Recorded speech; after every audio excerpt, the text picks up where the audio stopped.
Join us for a journey of the mind on Psychic Spring on What Are You Afraid of Hard and Paranormal Show.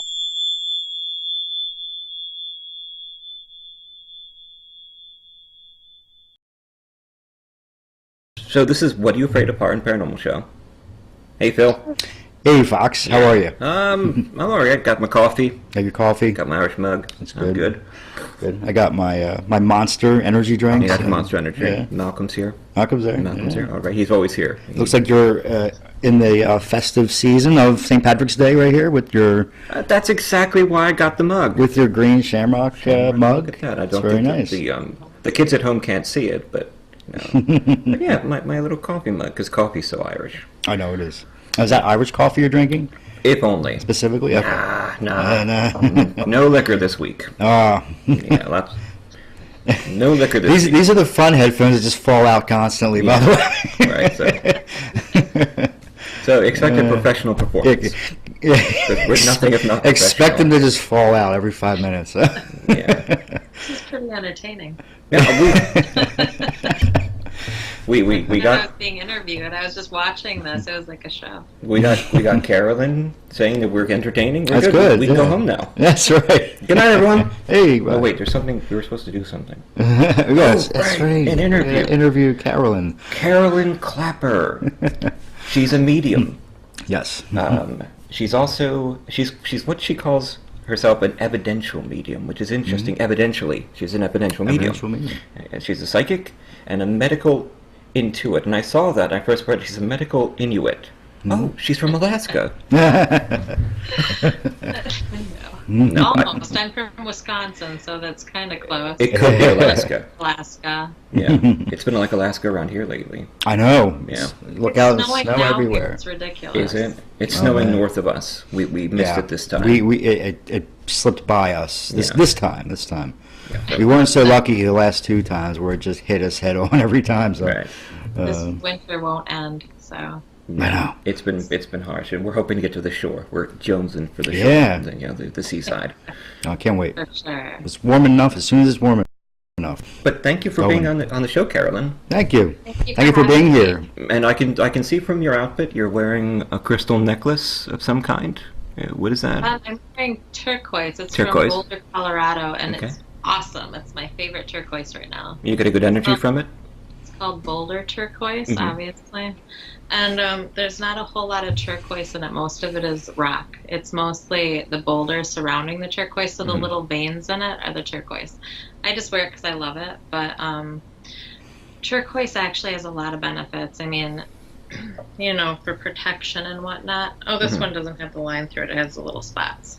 But anyways, it actually is said, okay, so I found this out later after wearing turquoise and being told what the benefits were psychically. Hmm. I was first given a ring with some very pure turquoise. I think it was called Dove's Egg turquoise. And somebody had given that to me before an event that I did that brought in over 100 people to this event. Mhm. It was the first event that I had done, and I was really nervous. And he said, "Here, why don't you wear this to your event?"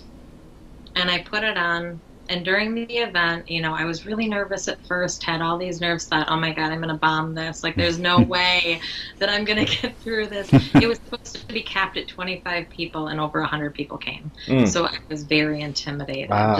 The, Especially for your first time, right? That was, the yeah. first time, yeah, and I was just really scared, and there were cameras going and all this stuff. Oh boy, And I oh boy. went on stage, and they had this little stage set up for me, and I was going, oh God, I'd asked for no stage. I said, Mm. I don't want a mic, I don't want a stage, but of course, people needed to be able to hear me. Right. That's important. Yeah. Yeah. So finally, I just said, okay.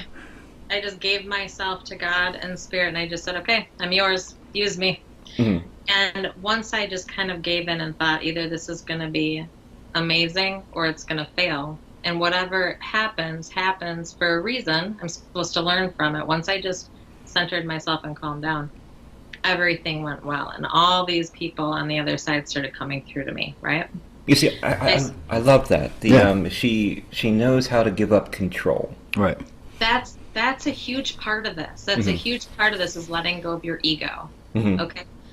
The thing that snags any person up, right, from knowing the truth of anything in life is their own ego. Mm-hmm. And that's my most solid advice for anybody, that's not a medium or a psychic, just anyone. Shed your ego, and you'll get so much more from life, because you'll start hearing what spirit, what God, what the universe is trying to tell you, and you'll stop getting in front of yourself or ahead of yourself. Anyways, so I stopped getting in front of myself that day, and I'm wearing this ring, and I think, well, I'm just going to do my thing. So I start walking around, and I'm touching people, and I'm talking to people, and I'm bringing through their loved ones. And then I realized, I looked down, and the turquoise had popped out of my ring. Just completely, it was gone. Okay. And so I was bummed because I had just gotten this ring. And, moving forward after the event, I had spoke to somebody, and they said, yeah, that's what's supposed to happen with turquoise when you wear it. If negative spirits come through and try to attack you, then the turquoise will pop out. It'll break. Instead of hurting you, instead of hurting your soul, instead of hurting you, instead of hurting your soul, it will pop out, or it'll crack. It's like a barrier. Right. For negativity, I guess. So this is an old Native American belief. And, someone intuitively gave me a piece of jewelry to protect me in this space, and it actually did. So it was pretty cool. Well, that's neat, yeah. Fixed. Yeah, I never got it fixed. I just kept it, broken, and it's kind of like, I don't know. Have you gotten any new ones since to protect yourself? Like, Can you send have you us some? replaced it?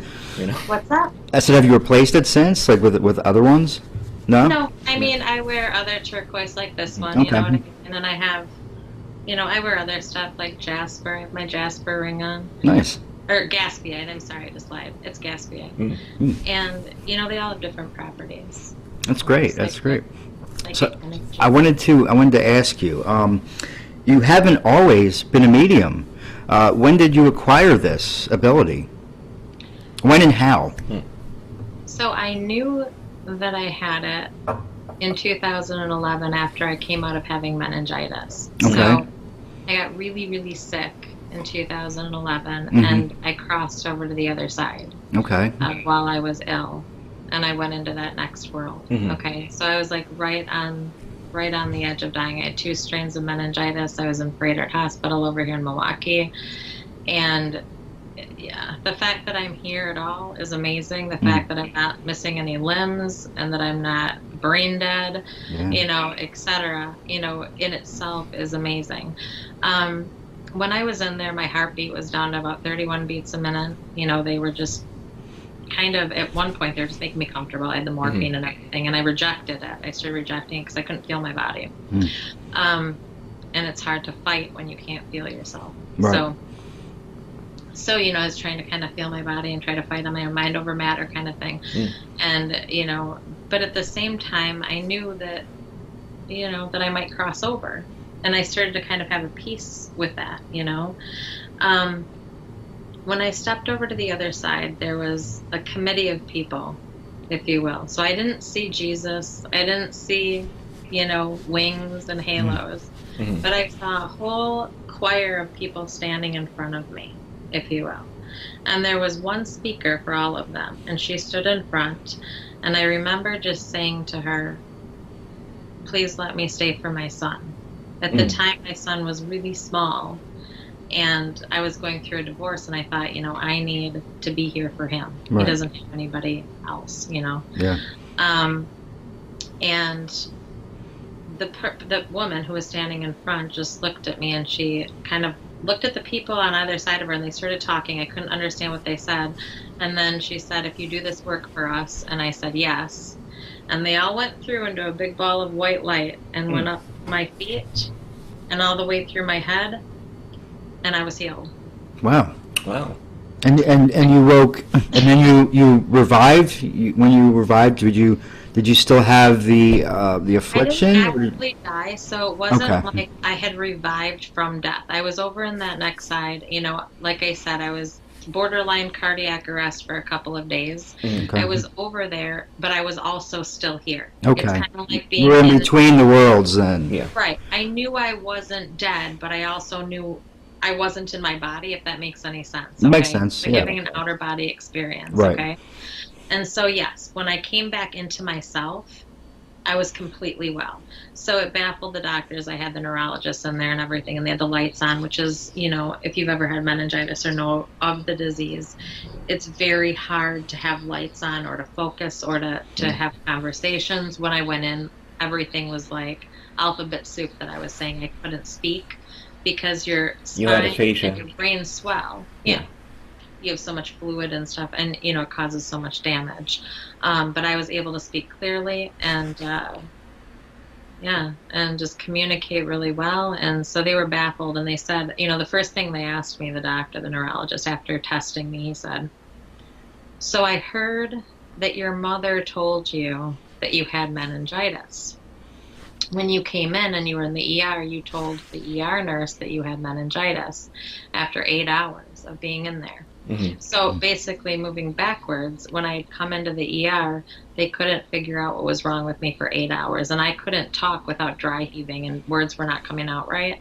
And I eventually was able to say meningitis because my mom had brought it to me in a dream before I came there. So he said, your mom told you, where is she? And that's when I told him that she was crossed over. So Right. Wow. she was actually passed over when she told me what I had before I went to the hospital. And I didn't know what meningitis was.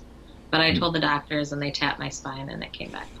So, Wow. No, so had she not come to me in spirit and told me that, and I wouldn't be here either. It was just a whole chain of events that don't make sense for this realm. It doesn't make logical sense. Well, it was meant. It was meant to be. Yeah. You were So- here for a reason. Right. That's when I knew that what I had seen, okay, but I didn't know that I was a medium until a few weeks later when I was recovering and home, and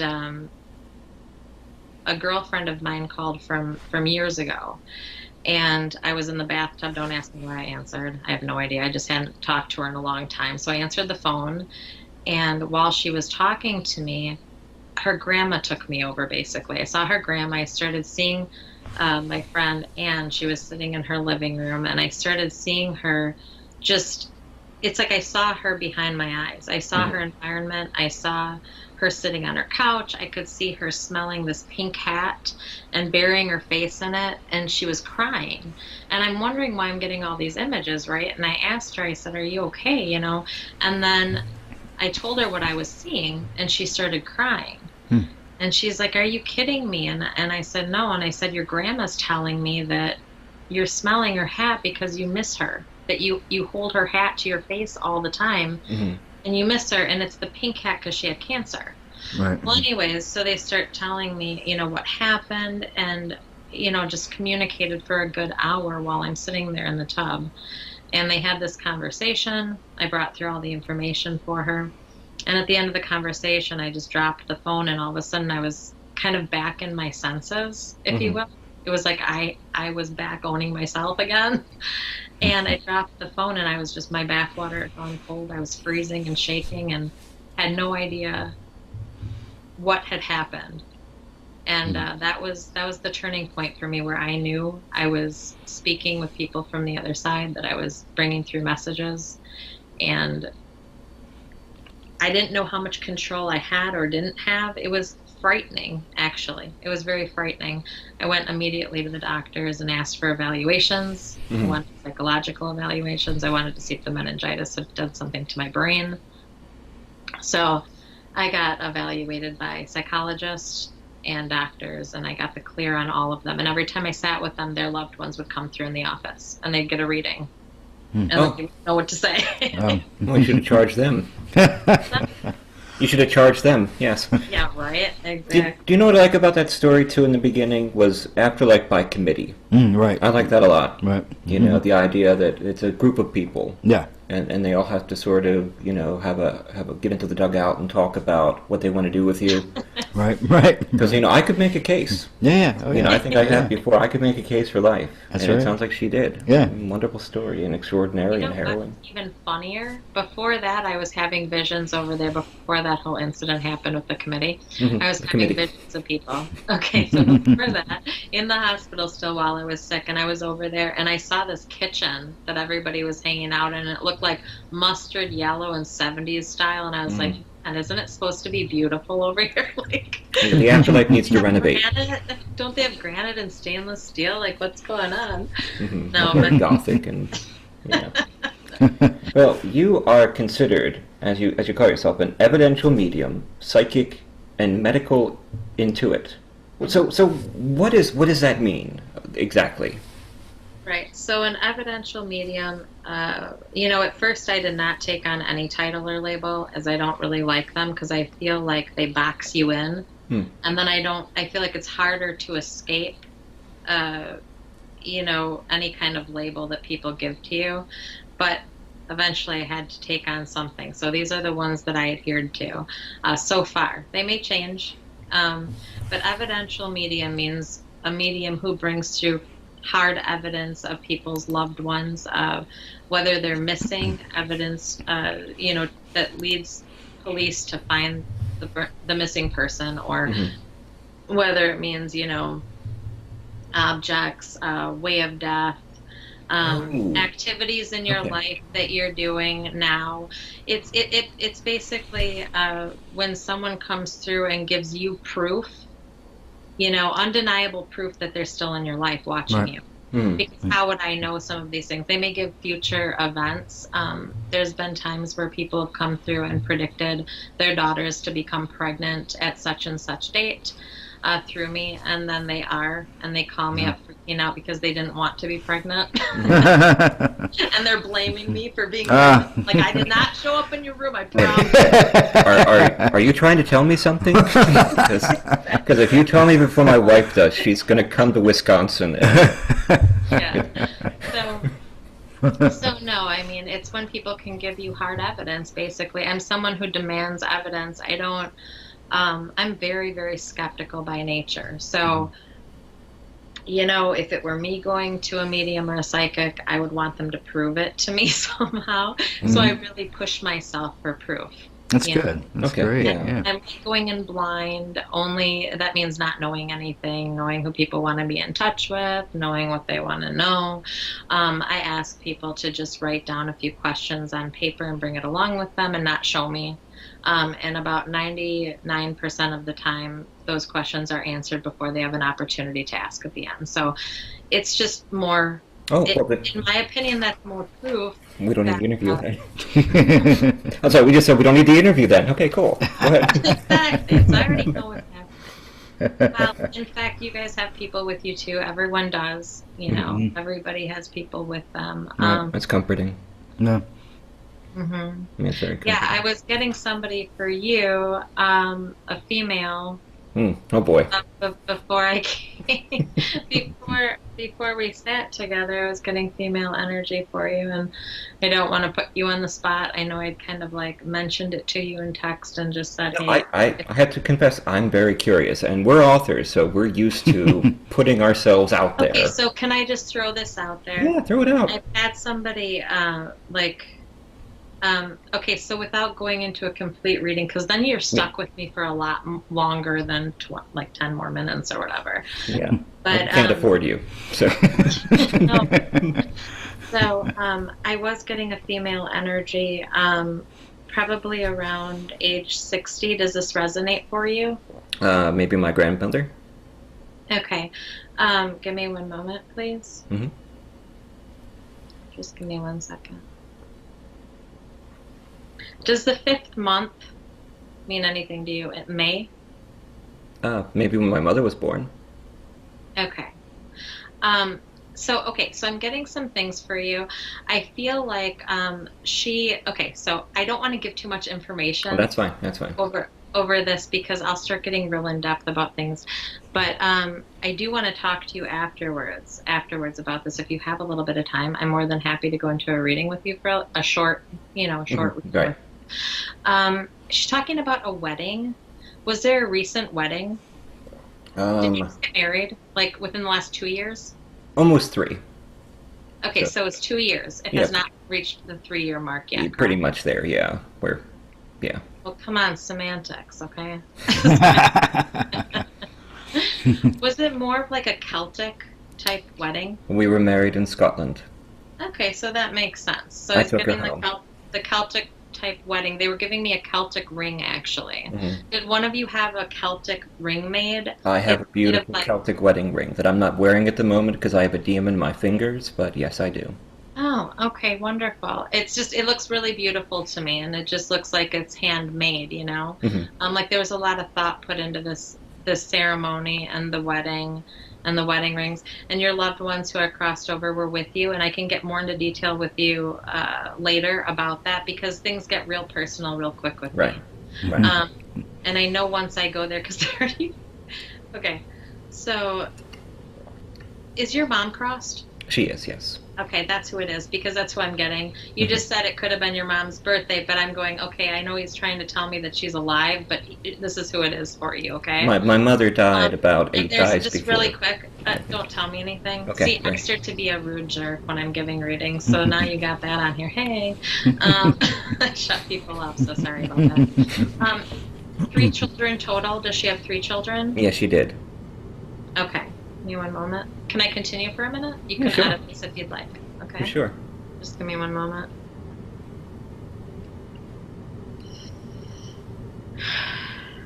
Just give me 1 second, okay? Hmm.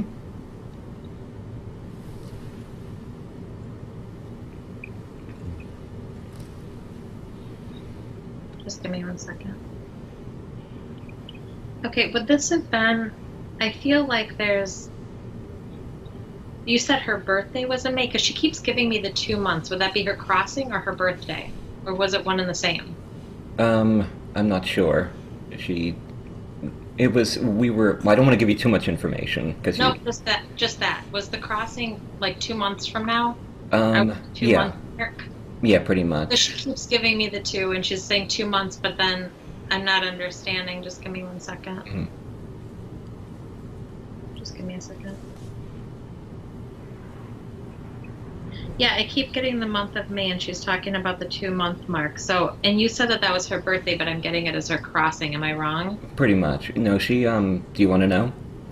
Well, yeah, I'm asking you this. My mother passed, I'm getting that she had a longer illness. Did she have cancer? no, I have cancer. Okay, that's the cancer reference. I apologize. That's fine. I'm very sorry.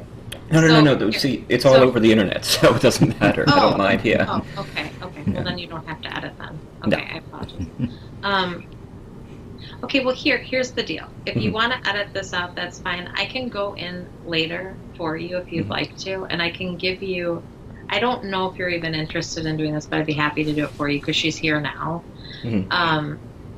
If you want me to go through you, I know this is going to sound really weird, but I can go through you, okay, medically. I have a staff of 5 people that I work with, okay? So it would be your mom leading it, but also 5 people who are way, way smarter than I am, okay? And they go through you and they can tell you what's going on exactly with your body. Well, we would love to do it now. We just have to continue with the interview. Okay. Yeah, Yeah. because Phil's here, you know. So. Yeah, absolutely. But I'll see if Medicare accepts you. No, it's not. I wouldn't, Oh, obviously. I know. I'm not going to do this. So I'm Well, it's very nice. It's always nice to have comfort, especially when you're facing a long illness, you know. But I wanted to ask you a question. She doesn't want to go, by the way, so I'm just kind of pushing this out. That's why I never do readings on air, because I start to get bombarded and it will take over. You know what I'm saying? right, right. She doesn't want to leave, though, and she keeps saying that she missed out on things. I'm so sorry. I have to go back to this. See, once I open it, I can't help it. You're going to have to edit. So she's talking about the birth of a child. Was there a boy, a baby boy? Probably my brother's kid. It was her great-grandson. Okay. She just wants them to know that she was there for that birth, okay? We can get into detail about the birth later as well. I can let you know what happened and who was there and whatnot, okay? So I'll try, and I'm just letting her know that we'll come back to this when we're done with the interview, so that all of your business is not online. Okay, well, tell Mom we'll put a pin in it. You know. Okay, well, we'll come back to her very shortly. Okay. Okay. Sorry, what was your question? I had a question, and I've always wondered this, and I wanted to ask someone, like a medium or something like that, and the question is this: what about reincarnation? Now, Have you ever been unable to contact a departed spirit because they are no longer on the other side and have already been reborn? Was that even an issue? What's that? Well, that's an interesting question because no, I have not ever had that issue. Okay. So I know that some people do come back, Mhm. okay, because I've been told that. Okay. It's not even about my belief system. It's just what I've been told. Right. So some people just have to do a redo, Right. is what they told me that they're called. They're just a redo. So who told you that specifically? I've been told multiple times. So it's From the other side or from people on Earth? no, from the other side. Okay. So Well, it's more valid then. Sorry? I say it's more valid then if they told you. Yeah. Right, because I also work in like unsolved homicide cases with families and things, missing persons cases, and there's a lot of horrendous things that happen in this world, and sometimes people just don't learn, Yeah. and they don't do the work here that they're meant to do, and sometimes they just kick back around. It's like being recycled. So Right. I've gotten that before. I've been told that, but everyone that I've gone in to talk to thus far has come through, knock on wood. You know, sometimes people take a little bit longer to come through than others, but if you're Right. patient, then, you know, and everyone has a different language over there in a way. You just have to establish that connection, and once you establish it, it's like you're having a conversation like we are now. It's just free flowing. Wow. It's a different way of talking. It's a different way of speaking. And if somebody's a really good speaker over there, at least for me. So if I meet a family member that's a good speaker, like your mother, for instance, she's very clear because she was coming to me. Now, she didn't identify herself right away as your mother, okay? Mhm. But she was with me when I was drying my hair and stuff today, okay? So she was with me before I sat down with you. Okay, and I was actually a little hesitant or reluctant to even start talking about that with you, if you could tell, just because I know that she's strong enough where she's got a lot more to say to you. And once I start going, it'll just be like, you know, I can't filter very easily. Right. So I'm really holding back right now. So someone like her, okay, if you wanted to hear from somebody else, okay, say we were having a reading and you hadn't heard from a loved one that you wanted to hear from and you were sad and disappointed inside, but you didn't tell me, and then you're like, oh, I was really hoping to hear from somebody else as well. I wouldn't ask you who. I would say, don't tell me who, okay? And then I would reach harder. What I mean is that I would ask her, I would reach for this person. I don't even know who I'm reaching for, just your intention of wanting to talk to somebody. And every time thus far, that works. And the person will come through. Sometimes the stronger person will help them to come through. They'll let them know, okay, this is how she works. Do you understand? This is how you can communicate with her. Every medium and psychic are we sort of work the same from my understanding, but we're all a little different.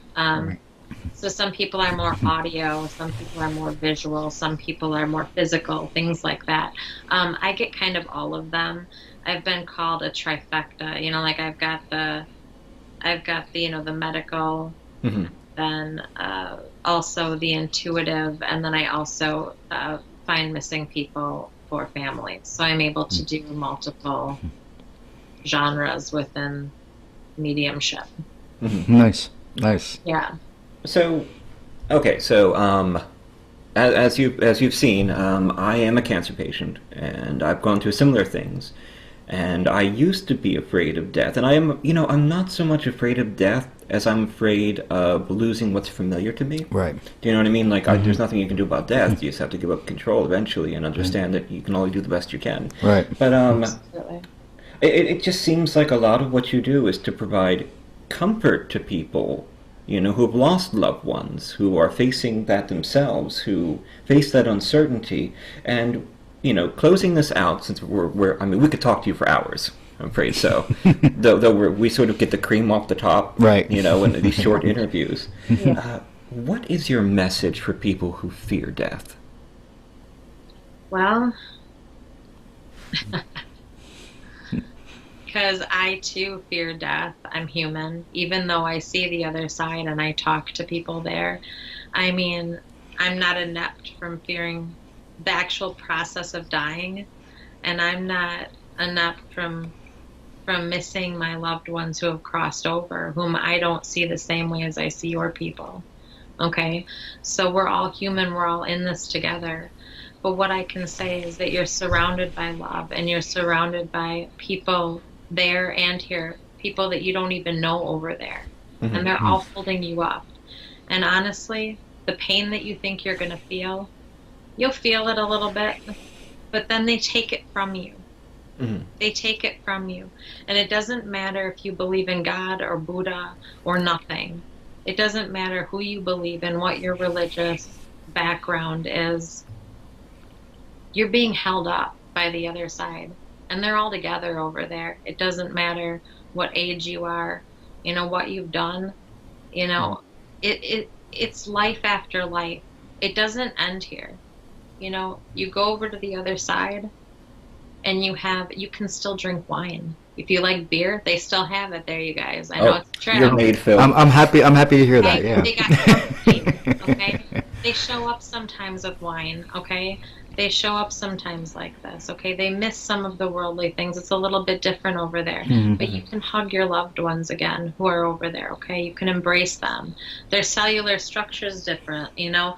Nothing in our body is touching. None of our cells are touching. Scientifically, we have space in between every cell. Mm-hmm. Just imagine your space in between your cells being dispersed a little further, but everything around you being that way. Of course you can touch over there. Mm. You We're made to start stuff. Right. Worlds, okay? Right. So that's Exactly. what I'm saying. So don't fear nothingness.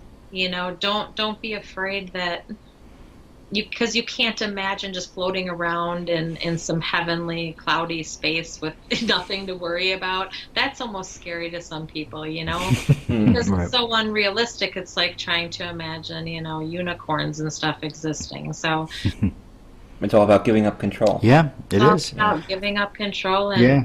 letting go of your ego and letting go of fear. Right. You know, you're happy they have beer in heaven. I am happy. I'm Or hoping- the other side, I yeah, went whatever. Netflix. Yeah, I went Netflix. Yeah, so and they'll stream to brick cable. My cousin went to see a psychic a year or two ago, maybe something like that, and they did a whole like room type of thing. Yeah. Which I know you also do as well, and the medium, the psychic, pointed her out and said that your mother and your grandmother and your husband who had died is around you, and they were and her mother, which is my aunt, was my mom's sister, was there, and they were talking about just a whole bunch of different things, a lot of things, and she pointed out that my aunt had a statue which my mom also had. There was two of them. She said there was two of them at one time. This is what the woman said to my cousin. One of them broke. She said one of them was broke when two teenagers were wrestling, and they broke it, and they tried to put it back together. And that's me and my friend 20 years ago. That's what we did. We actually knocked it over. It was a. I'm sorry to say, it was a Virgin Mary statue. It was huge. It was like 2 feet. It was 2 feet. And we were kids. We were like 18, 19, something like that. And we were wrestling in the dining room. And my my mom had it, and we knocked into the cabinet. It went right over. The whole back broke out, and we sat there for 3 hours trying to glue it back together. And that's exactly what my cousin told me, and I was completely blown away. I couldn't believe it, because nobody would know that. Nobody would know that, and she never spoke to this woman. And I absolutely was floored when she said that. And this is what your relative remembers from the grave. It's not, I give you my love. I know, I want right? to see you do well. You broke my statue. Well, I wasn't even there. It was That's just the to her. evidential. Yeah. So that would Yeah. be what that would be evidential then. That's So evidential. that's an event that they're bringing That's forward completely, that yeah. nobody was there for. Right. But then they knew about it. Do you Right. understand? So they're showing Exactly. them that. So that can happen with future and current events as well. So And when that- my mom actually she kept it, okay, and then when my aunt passed away, we took hers and we just replaced it. So Yeah. that's basically what happened. But yeah, that entire story was completely true, and I had no idea there was no way this woman could have known any of that. You know, Yeah. I was So it's completely amazed. interesting the amount of information that will come through, especially in like a family or group setting. Oh my gosh, there'll be so much information that comes through sometimes that you have to separate, or that I have to separate family members because it's so personal. And a lot of that information will be personal to a degree. It's for healing, okay? Like say somebody was, no, I know this is kind of a weird topic, but I've had people come through and say, okay, like a woman had been molested by a family member or something. Okay. Yeah. Mm-hmm. And it was kept between just the two of them and never brought out. Mm-hmm. That person may have passed and come through and want forgiveness, but also just want to speak with them a little bit about it to get it out there so that they can talk about it and heal before they cross. You know what I'm That's saying? what I keep hearing is the thing that troubles the dead the most are secrets. Unfinished business, Secrets, yeah. Thing that's like stuff that never came out in life and they're desperate to get it out. Right. If they were convicted for a murder they didn't do or Right. something like that. Right. Oh my gosh, I had this one time. I went into US Cellular because my phone went out at work. My phone was not working, and I'm a mom, I'm a single parent, so I need this phone to, be on all the time for my son. And, my phone just went out. I'm trying to fix it. I couldn't get it back to functioning properly. And I'm like, oh geez, new phone, go over to US Cellular, and I go in there and the lady does the same thing that I've been doing for the last 30 minutes and it works for her. And I'm like, yeah, of course. She like the magic touch. I'm going, okay. And all of a sudden I feel spirit. And I'm like, okay, I see what this was. This was to get me over here to talk to this lady. I mean, they'll set it up on the other side, and they'll bring me places. They'll force me into places just so that I can meet with somebody and talk to them. So I start feeling somebody. And I'm like, she's offering to talk to me about some other products. So I said, fine. The only reason I sat with her is because I felt spirit coming in. And I thought, how am I going to bring this up now to her, right? Right. Now I'm going to really trip this girl out. So I went and sat at her desk and I said, by the way, I'm a medium and you have people with you. Would you want to know if they had a message for you? Mm-hmm. And she says, you're kidding me. Everybody reacted. Oh my God, you're kidding me. And so then she says, yes, okay, I want to hear. And a man who had killed somebody came through and he said, look, he goes, oh, excuse me, I apologize, I'm telling the story wrong. So a man came through, he gives me his name, okay, and his name was John, and he tells me that there's a man in prison for killing him, okay, and the man in prison that killed him was her brother. And and then he tells me her brother has a 2-year-old daughter, and the 2-year-old daughter now has no father. But the whole thing is that the guy who's crossed over, who was shot, felt responsible for what he had done. Like, they had this whole argument going on, okay, before he was shot. It was impulsive, which is, it doesn't make it right, okay? I'm not excusing it. I'm just saying it doesn't make it right. It was impulsive. But the guy in spirit came through and he goes, I wasn't a good man in life. I sold a lot of drugs to a lot of kids. I sold, like really hard drugs. Like he was into some bad stuff. He was into the prostitution ring.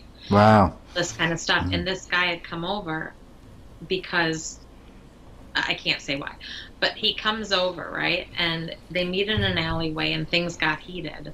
And he ended up shooting the guy, which was horrible. But he goes, okay, well, he's been in jail now for a while and I want to get him out. Okay. He's right. because it's kind of like I kind of deserved it thing, right? Which is interesting because you talk about things being undone. That guy, he was killed by somebody and wanted that person out of jail, and told me how to tell his sister, what to say and what to do to help, to help her brother get out of jail sooner, so that he could raise his daughter. Right. Because apparently this guy wasn't a really bad guy, and this is a horrible thing, and it shouldn't have happened. But he has a daughter out here, and now the chain reaction is the daughter is going to grow up and have a lot of issues too if she doesn't have a dad. And so it was like, I mean, they all have different intentions over there, but sometimes they're that extreme. Right. Well, thank you so much. That's pretty amazing. We're out of time, but thank you so much for being on the show. And you have a website, right, where people can find you at? Yes, it's www.thenextworldmedium.com. Fantastic. So check that out. And we'll have links up on the site at www.whatayouafraidofpodcast.com. And we have been talking to Carolyn Clapper. Thank you so much. Thank you. Thank you for having me. It was great.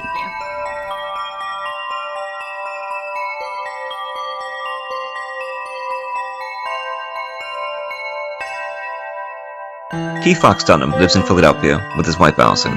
He's a lymphoma survivor, cancer patient, modern bard and historian. His first book, The Street Martyr, was published by Gutter Book, a major motion picture based on the book is being produced by Throughline Films. Destroying the Tangible Illusion of Reality or Searching for Andy Kaufman, a book about what it's like to be dying of cancer, was recently released from Perpetual Motion Machine Publishing, and Fox has a story in the Stargate anthology, Points of Origin, from MGM and Fandemonium Books. Mercy was recently released by Bloodbound Books. Fox is an active member of the Harvard Association. He's been published in hundreds of short stories and articles, and his motto is Wrecking Civilization, one story at a time.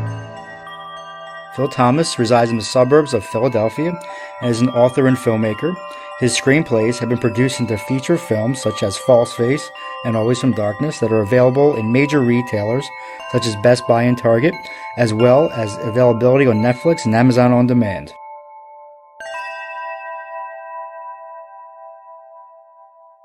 The views expressed and the opinions given by the individual host and their guests do not necessarily reflect those of ParaX, its affiliates, or its sponsors.